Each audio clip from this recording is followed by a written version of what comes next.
حج پہلی فرصت میں کرنا چاہیے انسان کو، چنانچہ شرائط پائے جانے کے بعد پہلی فرصت میں حج کی ادائیگی انسان کے ذمہ واجب ہوتی ہے۔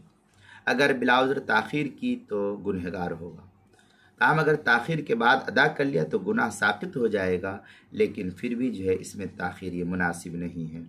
بنیۃ الناسک میں والفوریہ واجب فرد لظنیہ دلیلها وهو الاحتیاط، والحج مطلقا هو الفرد فاذا آخره الى العام الثانی بلا عذر یأثم لترک الواجب۔ اس طریقے کے بارے بنیۃ الناسک صفحہ 11 تحتوی علی مراقی الفلاح، اس کے اندر جو کراچی کا چھپا ہوا نسخہ اس کی صفحہ 396، البحر الرائق دوسری جلد صفحہ 310۔ بنیۃ الناسک میں وَإِذَا أَدَّاهُ بَعْدَ سِنِينَ عَادَتْ عَدَالَتُهُ لِارْتِفَاعِ الْإِثْمِ۔ یہ بنیۃ الناسک کے عبارت صفحہ 11 کتاب المسائل تیسری جلد صفحہ 76 پر بھی اس کو نقل کیا گیا ہے۔